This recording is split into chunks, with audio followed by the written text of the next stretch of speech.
কৃষকের মাথায় অভিনব পদ্ধতি। মানে গ্রামের মানুষের মাথায় যে এত বুদ্ধি রয়েছে, এটা না দেখলে কিন্তু আপনারা বুঝতে পারবেন না। এই মুহূর্তে অবস্থান করতেছি একটি জমির পাশে, মানে ক্ষেতের পাশে।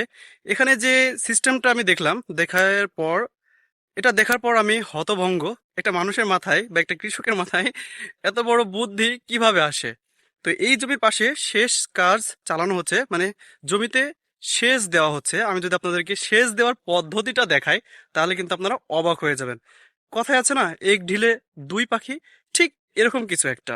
তো একটু লক্ষ্য করলে দেখতে পাবেন এই পাশের যে পাইপটা আছে এটা পাম্প থেকে পানিটা আসতেছে, আসার পর এখানে দেখতে পাচ্ছেন দুইটা মাথা আরো বেশি করা হয়েছে। একটা দেখতে পাচ্ছেন যে একদম সোজা চলে গেছে মাঠের এক প্রান্তে, আর আরেকটা পাইপ দেখতে পাচ্ছেন চলে গেছে মাঠের আরেক প্রান্তে। মানে একবারে দুইভাবে সেচ দেওয়া হচ্ছে। এতে করে কি হচ্ছে, শ্রম কম লাগছে, সময় কম লাগছে, এবং এই যে জমিটা আছে এটা কিন্তু খুব সুন্দর করে খুব অল্প সময়ে দুই দিক থেকে সেচ দেওয়া হচ্ছে। খুব সুন্দর করে দেখতে পাচ্ছেন সেচ কাজ এখানে চালাচ্ছে। এতে করে কষ্ট এবং পরিশ্রম দুটাই কম হচ্ছে। এই গ্রামের এরকম অভিনব পদ্ধতি একমাত্র গ্রামেই দেখা যায়। দেখতে পাচ্ছেন কি সুন্দর করে সেচ দেওয়া হচ্ছে।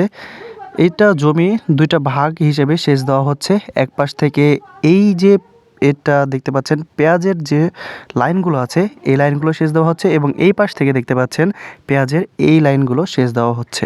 খুব সুন্দর একটা পদ্ধতি এখানে অবলম্বন করেছে এই কৃষকগুলো।